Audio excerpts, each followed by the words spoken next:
Hello everybody, my name is Kairostar and welcome to this GX Let's Play of Kawata Shoujo. I have no idea what that means. This is a game suggested to me by a good friend of mine, Mikoto Nui, aka Noel Murphy. She actually suggested this to me about a year or 2 years ago, and she wanted me to play through it.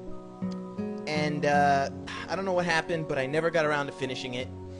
And I kind of feel bad now, especially with everything that happened a while back with all the fallout, which led to Gmoderation X going from 25 to Gmodders to just me and my girlfriend. So I feel like I owe it to her, you know. So you can, just so you guys know who she is, I'll probably have a link to her channel in the description, because, you know, good friend of mine, love her to death.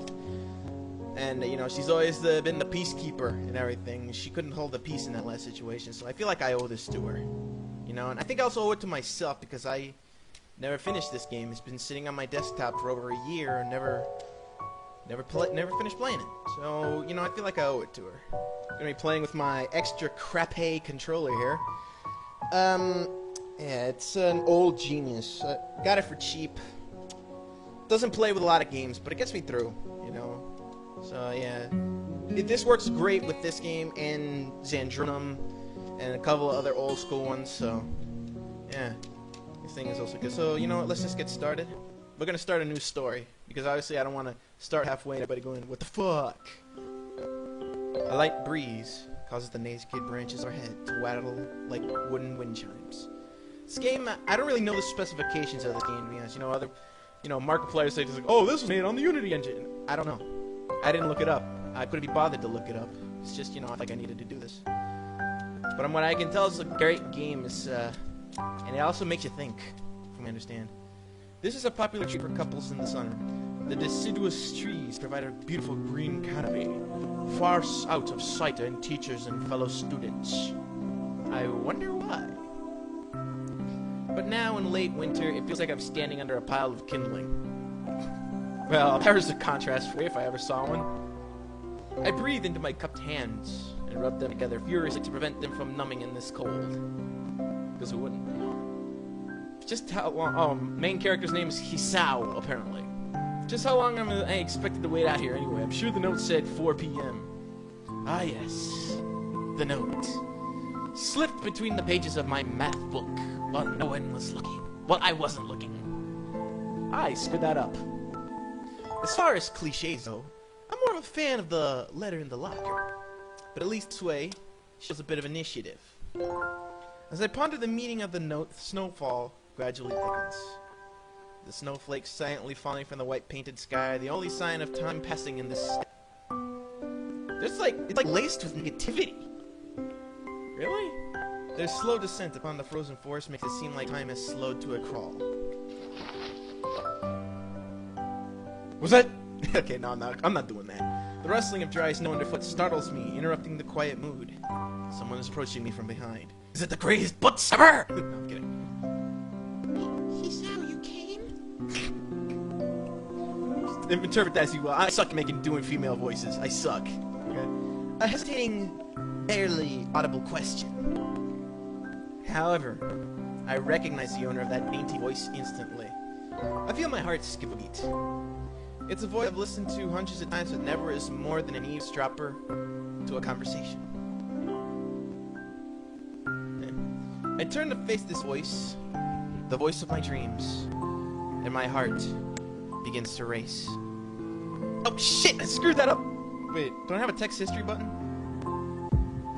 Crap, what the- oh crap, I fucked that up. Hold on. Oh, I can do this. Oh, sweet, I can do that. That's good. You want to? I got a note telling me to wait here. It was yours? Damn it! I spent all afternoon trying to come up with a good line, and that was the result. Pathetic. Yes, I asked a friend to give you that note. I'm so glad you got it. A shy, smile that makes me so tense I couldn't move a single muscle even if I tried. My heart is pounding now as if it were trying to burst from my chest and claim this girl for itself. So, here we are, out in the cold. Once again, the wind's up the branches. You know what? Hold on. Is this skipping? Okay, it's not. Okay. I'll just have to do it like that. I reach up to try to massage my throat. No. Oh, crap, I skipped it again. What up? Once again, the weird wind stirs up the branches. A ominous noise is music to my ears. Iwanako flitches ever so softly against the gust of wind. As it passes, she rights herself as if supported by some new confidence. Her eyes lock on, she lazily twirls her long dark hair around her finger. All the while, the ancient beat of my heart flutter. My throat is tight. I doubt I could even force out a word if I tried. You see, I wanted to know if you'd go out with me. I stand there, motionless, save my pounding heart. I wanted to say something in reply, but my vocal cords feel like they've stretched beyond the breaking point. Isao? I reach up to try to massage my foot, but this only sends spikes of blinding pain along my arms. I reach up. Isao? My whole body freezes, save my eyes, which now shoot open in terror.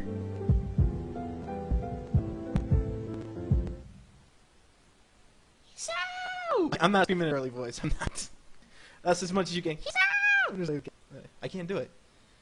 The beating in my chest suddenly stops, and I go weak at the knees. The world around me, the canopy of bare branches, the dull winter sky, Iwanako running towards me. All these fade to black. The last things I remember before slipping away are the sounds of Iwanako screaming for help and the incessant clatter of the branches above.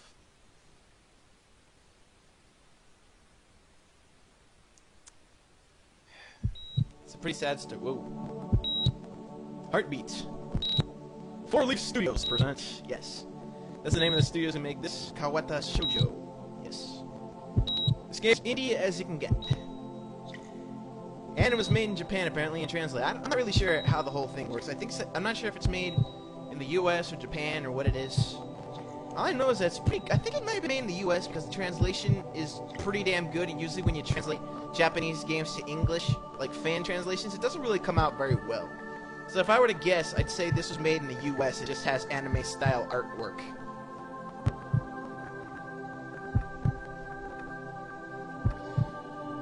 Also, I like the full motion video. It's something new. You don't see that a lot in indie games. It's it's a kind of a rare thing. You only see it in like AAA games or whatever, not in the indies. So to have an indie game to have this degree of what would you say? This degree of polish is nothing short of amazing. So there was the opening scene right there. Let's get right onto it. It's been 4 months since my heart attack. Totally. Okay, no, that was a game. No, don't. Skittles. No. And that whole time, I could probably count the times I've left the hospital room unsupervised on one hand.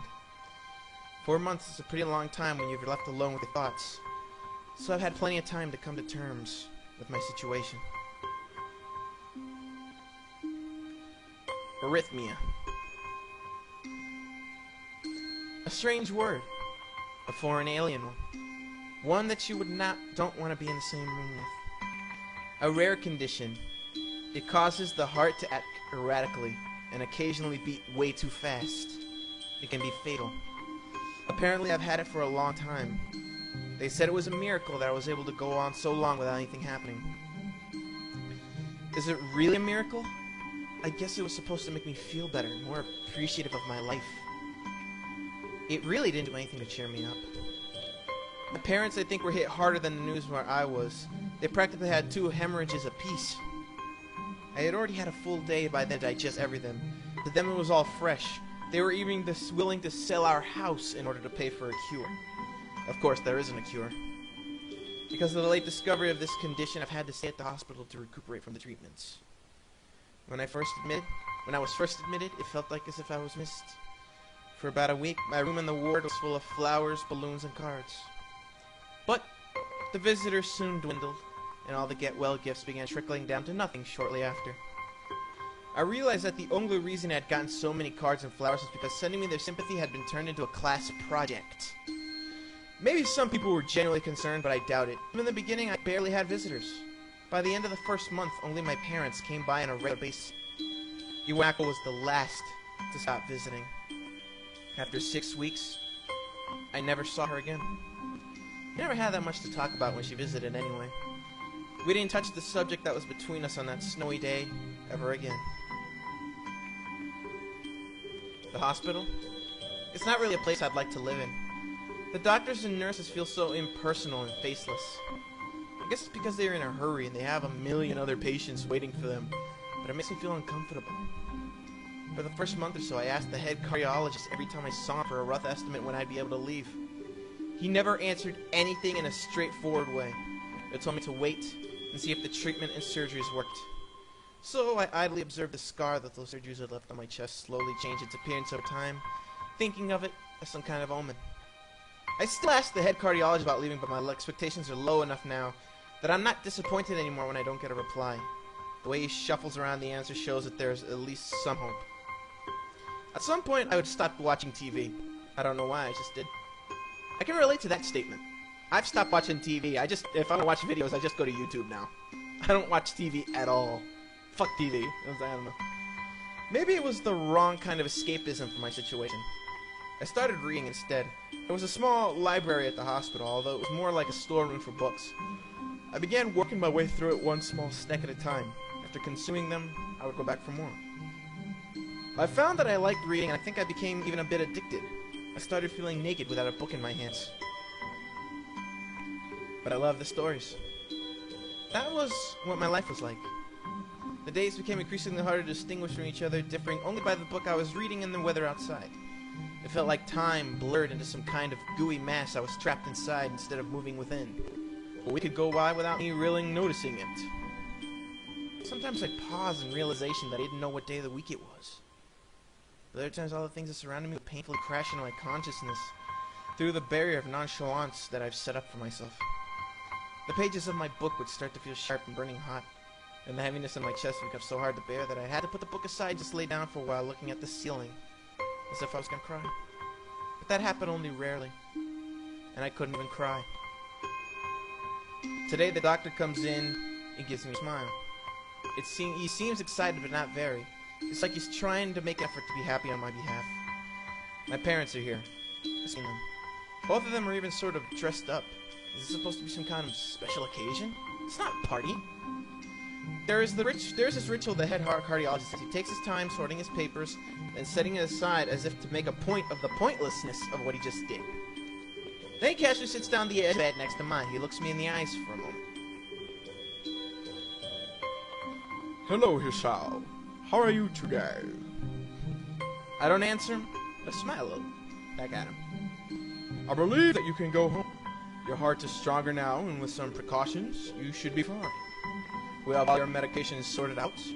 I'll give your father the prescription. The doctor hands the sheet of paper to my dad, whose expression turns wooden as he reads it quickly.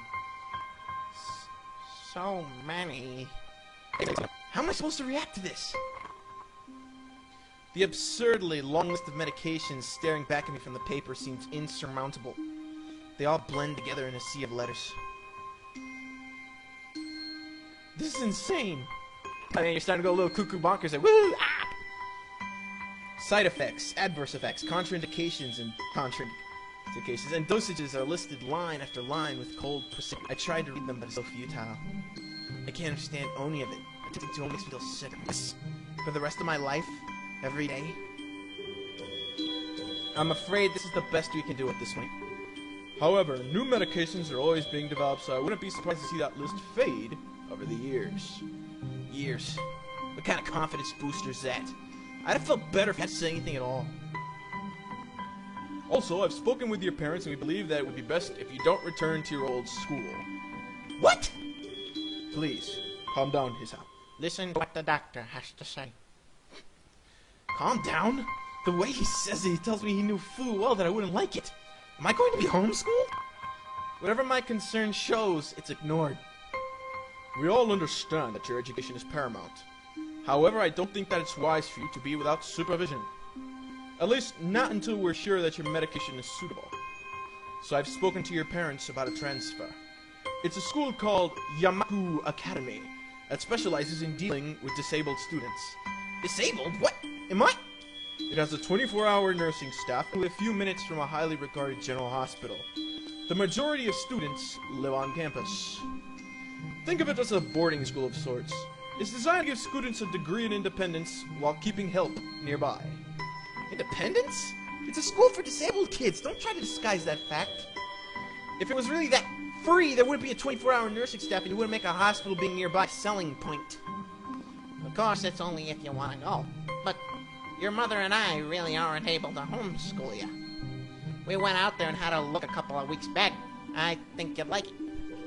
It looks like I really don't have a choice. Compared to other heart problems, people with your condition usually tend to live long lives.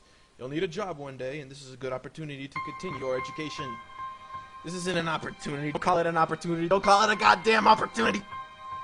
Well, you should be excited at the chance to go back to school. I remember you wanted to return to school. While it's not the same one, a special school. That's an insult. That's what I want to say. It's a step down. It's not what you think. All the Stewarts there are pretty active in their own sort of way. I don't know why I just started to read the dad's voice like that. I don't know, it felt right. It's geared towards students that can still get around and learn, but just need a little help. And one way or another. Your father's right. And many of the graduates of the school have gone on to do amazing things. A person does not have to be held back by his disability. One of my colleagues in another hospital is a graduate. I don't care. A person doesn't have to be held back by their disability. That's what disability is! I really hate that something so important was decided for me. What can I do about it? A normal life is out of the question now. It's funny. I always thought my life was actually kind of boring, but now I miss it. I want to protest. I want to blame this lack of reaction on shock or fatigue. I could easily yell out something now, but something about how I can go back to school anyway. But no. I don't say anything. The fact is, I know now it's futile. I look around the room feeling tired of the hospital, doctor, condition, everything. I don't see anything that would make me feel any different. There really isn't a choice. I know this, but the thought of going to a disabled school, what are those even like? As much as I try to put a positive spin on this, it's very difficult. But let me try. A clean slate is a bad thing. That is all I can think of to get me through this. At least I still have something. Even if it is a special school, it's something. It's a fresh start and my life isn't over. It would be a mistake to just resign myself to thinking that. At the very least, I'll try to see what my new life will look like. This is a pretty damn long introduction.